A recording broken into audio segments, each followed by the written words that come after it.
Okay, it's 6:01, and there might be a few folks who will dial in, but we're going to go ahead and respect everyone's time and continue to move forward with this. So, for those of you who have joined, we appreciate you dialing in. My name is Pedro Almeida. I'm the operations officer for the district. I'm going to present a slideshow here to start off the discussion and give you some background on this discussion that we're having regarding the boundary for Remington and the boundary for Evans Elementary Schools. So I'm going to go ahead and present that on the screen, and I'll also show you in a minute how you can participate in this discussion. So without further ado, let me go ahead and bring up my share screen.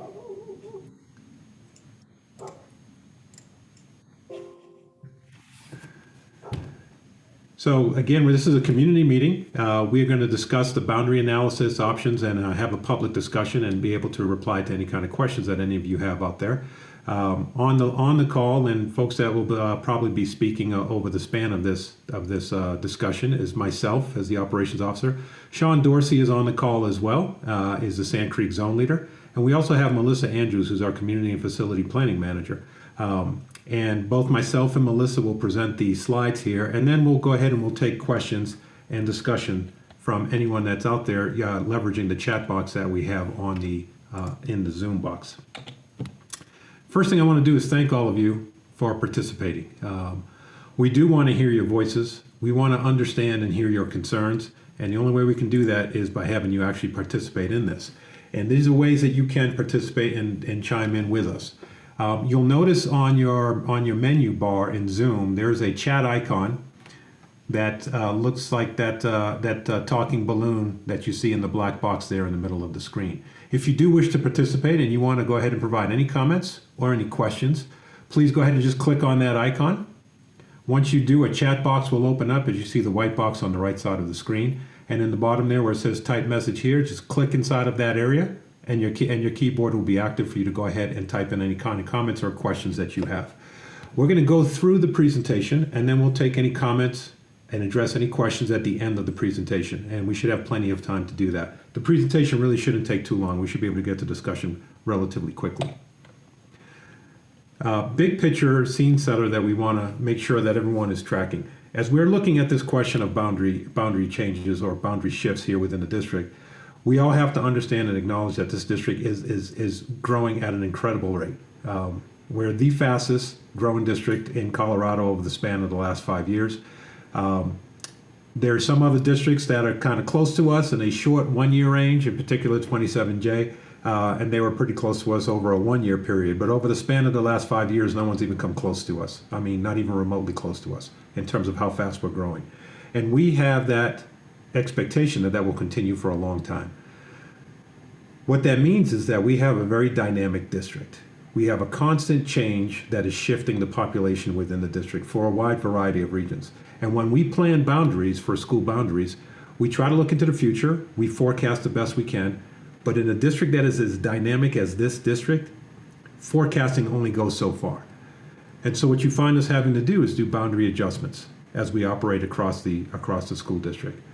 The boundary adjustments are a reflection of where we are for actual school capacity, where we expect projected school capacity is going to be over time. Those boundaries have to shift because of localized development in terms of what's happening near a particular school and what's happening within that school's boundary, that school's region. We have updated housing forecasts that continue to change, and those big picture numbers will shift with the economy. We expect that they're going to grow and continue to grow. How fast they grow is something that can be a shifting pace. Back in 2008 timeframe when we saw a recession, this district continued to grow, but it grew at a slower rate for a period of time, and then it picked up speed again.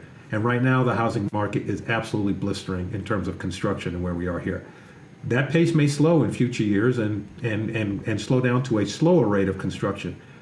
But the key is that we still expect, no matter what, we're going to continue to grow in this district, even if the economy slows down quite a bit. And then we have new school construction that takes place that leads to boundary shifts. If we build a new school like we did at Inspiration View, or like we did at Bennett Ranch in the span of the last couple of years, we have to shift boundaries. We have different things that affect student population as well, such as military population, which is a constantly shifting footprint as we have here in the district, because we have such a high number of military families within our area. All of these contribute to this question of actual and projected school capacity over time. In this particular case, as we talk about Remington and Evans Elementary School, and folks ask, why do we need to look at a boundary shift down here in the Remington and Evans footprint area? Well, the first thing I'll point out to you is that the current boundaries were set over 10 years ago. Keep in mind what we just talked about on forecast. When we talk about forecasting, 10 years ago, or more than 10 years ago, when we set those boundaries, we had the best forecast that we possibly could have at that point in time. But those forecasts are not accurate as you start moving further and further away from the point of a forecast. Right? We forecast today, and it's just like the weather. We can forecast next week's weather. It's probably not going to be quite as accurate until we get a lot closer to next week. If we try to forecast a month from now, the weather is not going to be what we're forecasting today. The closer we are to the forecast, the more accurate that forecast is. Well, in the case of school boundaries, we're talking over 10 years ago that we last set with this boundary between Evans and Remington. The current reality is different. Population and housing growth is not what we had forecasted at that time. And if we could read all the tea leaves this far out, we probably wouldn't need to do a boundary shift.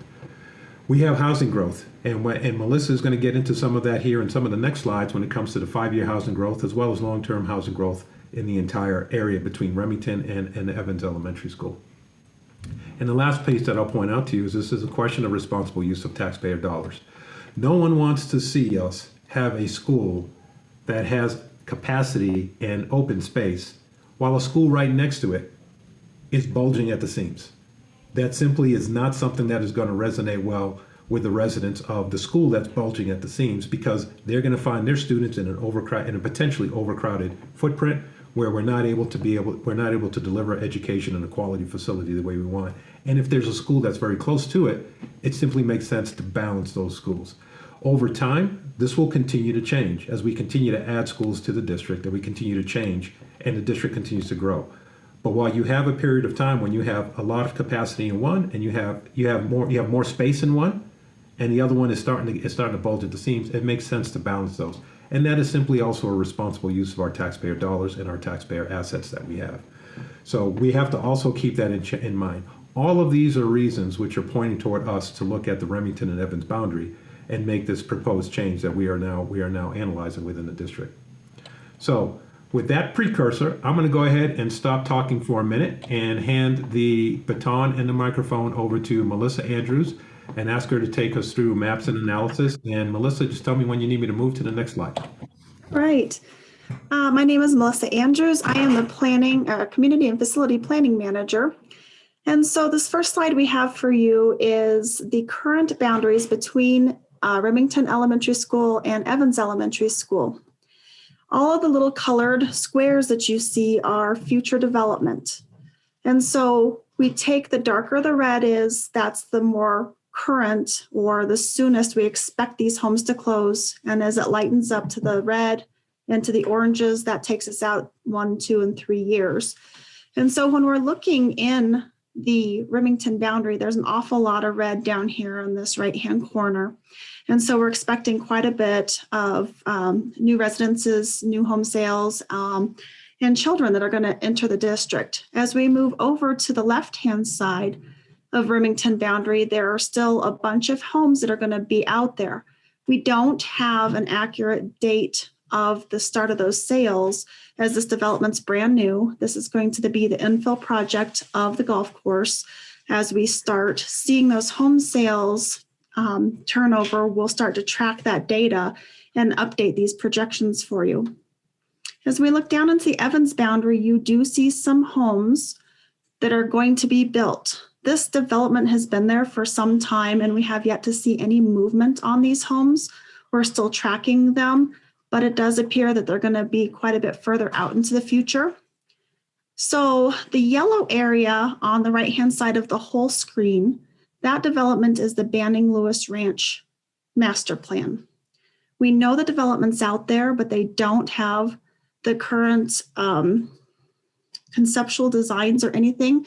So we've done just a general, like 6 dwelling units per acre calculation but that's way in the future. So at this point in time, we're aware it's there, but not too worried about the kids yet. Pedro? Okay, Melissa, can you see my mouse if I move it around the screen? Yes, I can. Great. I'll go ahead and continue to help you point out as we go through this. I wasn't sure if you guys were seeing that. Thank you. So as we're looking at Evans, Hold on one second. oops. Sorry? All right, as we're looking at Evans, this is their projections. And so the green area are actual students that have attended in the 16 through 20 school years. The little gold bars on top are our preschool kids. And then on the right-hand side, you'll see the brown bars, and those are projected students over the next 5 years. The gray bar across the top, that is our core capacity of our building. And then the red bar at the very top shows that includes modular capacity. And in this case, it is a pod unit, so it is a little bit newer, actually quite a bit newer than our modulars. So there's quite a bit of space at Evans. What we're seeing is declining population, and there are several reasons for that. This is a mature neighborhood. For one, we don't have any actively moving development. For two, and we have a charter school and Evans and a few other entities in this area. Go ahead into the next slide. This is Remington. And so same setup with the current enrollment, the future enrollment, and the modular space. These modulars are a little bit more aged than what we see over at Evans. And one of the things that's important as we look at projections and numbers is the schools are built for 25 kids per class. That doesn't always happen. Sometimes we have an over full fourth grade class that we have to add an extra fourth grade into, so we are using an extra classroom. Sometimes we end up with a special education class where we have 12 kids that should normally hold 25 kids. And so this is a baseline for us to make our assumptions off of. So we know at Remington that they are actually fitting closer to the top of this red bar. Every classroom space is being used. Okay, go ahead. So we have a couple of boundary options for you. We've done some analysis. And the first one here is, if you'll remember, we followed Constitution all the way down. That was the original boundary between Remington and Evans. What we're proposing is to come to the west side of the Hannah Ridge development and kind of arc up to Mark Shuffle and across to Carefree, all the way out to Highway 24, and include that into the Evans boundary. Takes a lot of that red that we saw in that development piece and pushes that down into Evans, giving Remington some space, offloading just a few of these kiddos in this neighborhood or providing alternate options for them, and then also giving space for some of the development along the golf course and some of the infill projects. The next option takes the boundary to the east side of the Hannah Ridge development, leaving that in the Remington boundary, coming up Mark Shuffle, and taking everything east of Mark Shuffle down into the Evans boundary. It's just another option. We've got some numbers that kind of go through and show you the differences and how that's going to impact both schools. So in option one, there are 40 current Remington students that live within that boundary. They do have options. They can move to the new school, or they can choose to stay in Remington through the rest of their elementary career. With a new development, that would add 85 to 100 students into Evans over the next 5 years. And so if we remember that graph that showed the difference between the core capacity and the modular capacity, we do know with that pod, there's plenty of space within that school that they can accommodate those students. The long-term benefits is that it would balance the schools. When the Banning Bush Ranch and Norwood development come in, that could bring another 800 students, but remember, that's a long time into the future, and by that time, we're going to be looking at new schools in this area. Moving the boundary now assists us get ahead of the majority of this new home development before occupants get in there, so we're going to try to do our best to reduce impact to new families. On our option two, shifting that boundary over to Mark Shuffle, there are 12 current Remington students. And again, just like before, they can choose to move, they can choose to stay. Over the next 5 years, we're looking at adding 30 to 35 students into Evans. So the remainder of those students would be hitting Remington. And so the long-term benefit and balancing the schools are the same. The Norwood development, bringing in the 800 students, it gives us a little bit more time to get there. And again, moving the boundary now helps us get ahead of the development.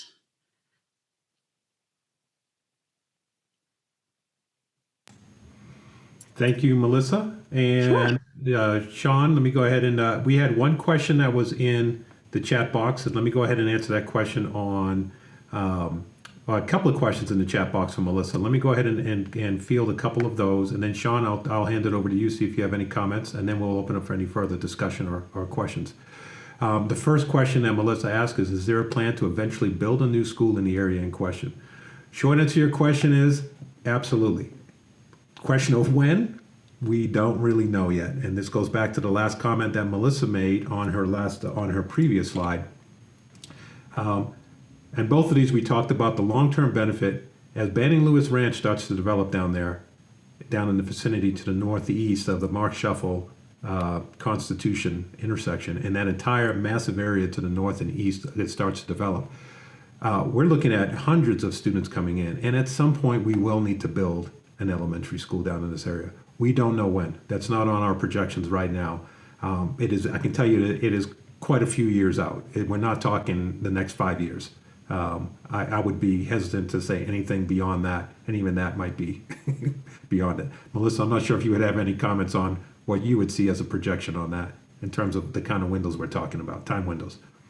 Yeah, so the best I can say is it's going to be further out. And the reason is Banning Lewis appears to be developing from the north to the south. So there's an awful lot of land on the north end of the district for Banning Lewis that has to develop before we hit the southern end. We're seeing some trickle in right along the Mark Shuffle corridor, but getting the utilities and infrastructure further to the east is going to take a while. So it's not going to be for sure in the next 5 years. Thanks, Melissa. And the next question was, will this boundary shift have an impact on staffing? Sean, I think I will turn that one over to you for any kind of opinions or thoughts you have on that question. Sure, Pedro, thank you. Really, it depends. When you look at option one with the potential of 85 to 100 students moving to Evans over the next 5 years, certainly that could have a staffing impact eventually. We're not talking a bunch of staff, but certainly it could be a few. When you look at option two with 30 to 35 students in the next 5 years, I would say that staffing impact would be very minimal to either building. Thanks, Sean. And the next question was, how are these options going to impact busing? As we're looking at our analysis right now, you can see on this current slide, on the left, as we look at option one, currently there's about 40 Remington students that would be in the affected area that would be rezoned or reboundaried into Evans. Of those 40 students, our registered bus riders are 5. So it's a relative, and one of those is a 5th grader.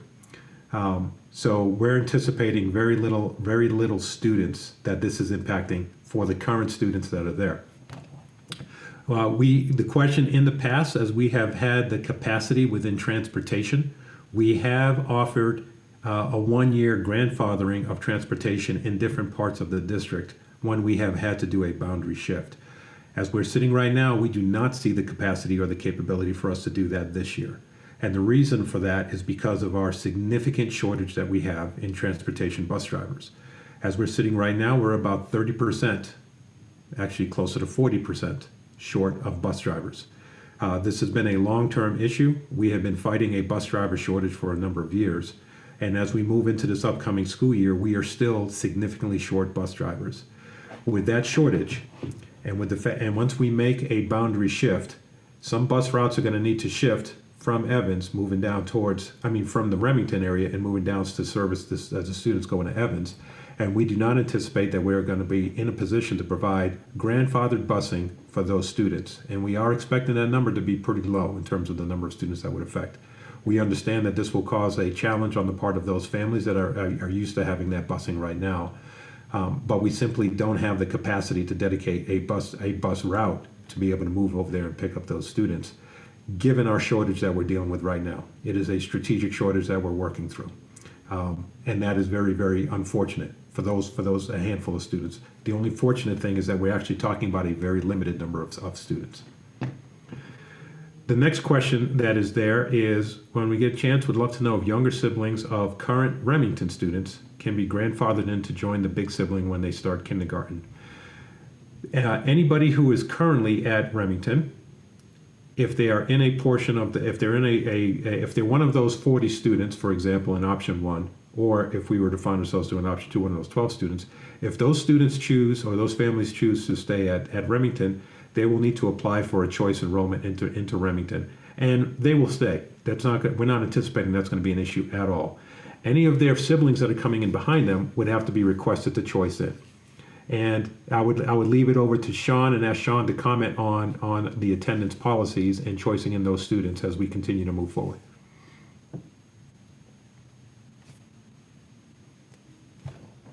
You hit it well. What we would do with younger siblings that aren't currently there at Remington, that would be a choice scenario where the principal would basically decide to take the student based on current enrollment, current staffing patterns, current capacity. Certainly we consider all those choice applications and have done so in the past. So it would be a choice issue with younger siblings that aren't currently at Remington. And the last question you have that I'm seeing here right now, and then I'll go back to Sean and ask if he has any other general comments, is when will the decision be made on either option 1 or option 2? We intend on bringing this to the board very, very quickly. Because we do want to be able to provide all of our families and all of our staff as much of a head time and lead time notice on this as we possibly can. So we would anticipate within the next few weeks we'll have a decision from the board. Again, that will allow us to pass the information both to the school leaders as well as to the staff as well as to the families as soon as possible for this upcoming school year.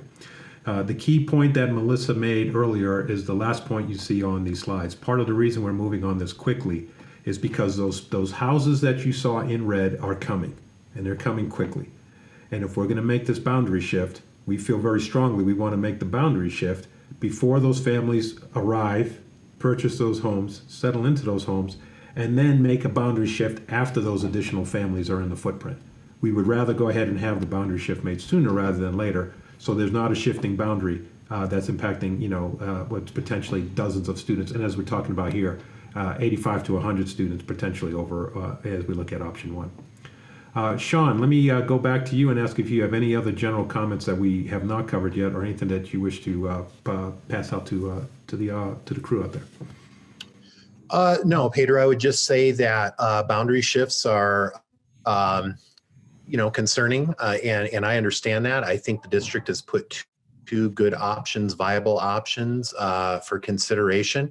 And I would just say to those folks that are on the line today that both Evans and Remington are wonderful buildings with great programming and exceptional leadership. And we will work with families as much as we can to get them through this process in a comfortable manner. And thank you for your attention and attendance tonight. Okay. Melissa, any further comments? Oh, without any, well, wait a second. We got a new question that came in. Mm-hmm. And I'll turn this one back to Sean as well. If we are already registered for incoming kinder students for this upcoming school year that starts in August, will those children, those kinder students, will those children be affected with the final option decision?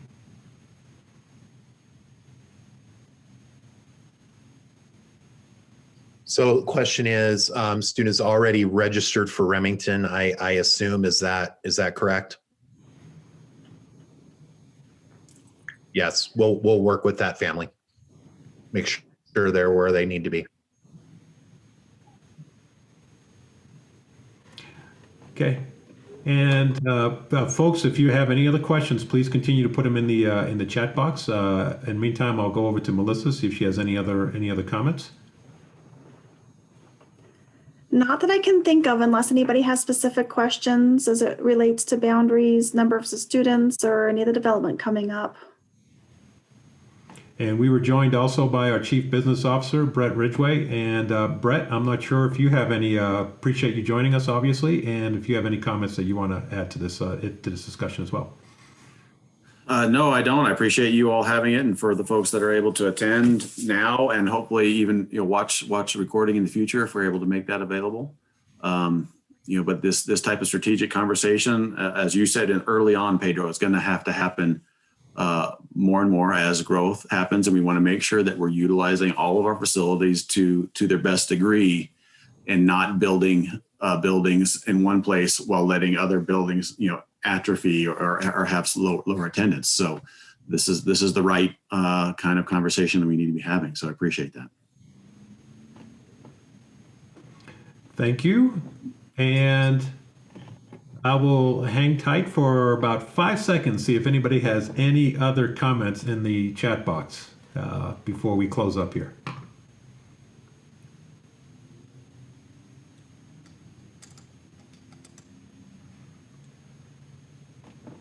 Okay, well, we will take the pause and the silence as consent that we have answered as many questions as we can possibly think of. Please push your questions. If you have any further questions, do not hesitate to go ahead and send them to us. You can certainly email me. You can certainly email Melissa or Sean, and we'll go ahead and work with those. I would encourage you to track the board meeting, and we will make the board will make the final decision on this, as we will bring this package to the board with a recommendation. And the question of is it the next board meeting? It is the next board meeting, as a matter of fact. Yeah, I'm pretty sure it's on the board meeting for next week. So that should be a week from Thursday. And once we go ahead and for those of you who are wondering about the survey, I can tell you that we really appreciate the survey feedback that we have from everyone. And we got some great feedback from folks, pretty split, to be very honest, almost exactly split in terms of where folks felt would be more effective over time. So we really appreciate getting that feedback from the community members who chose to participate in that survey result. It came back as a wash. It was like 50.1% to 49.9% or something like that. 49-50 range in terms of the two options. So we appreciate getting the feedback and the comments that came there. Those will definitely help us inform our decision. And the reason we do these meetings is because we want to hear from you and see if there's something really big that we're missing in this as we go through this process. We think that this makes sense for the district, as Brett just mentioned, and for all the reasons that he just talked about, as well as the ones we've covered already. But if we're missing something that's really out there that's impacting the community, the only way we're going to know about it is by asking you. And that's why we have these discussions and we ask for your comments. So thank you for participating. And again, we'll appreciate hearing any kind of questions or concerns you have. Thank you once again, and we'll go ahead and break here and call it a night. I'll let everyone get back to their families and dinner. Thank you all once again.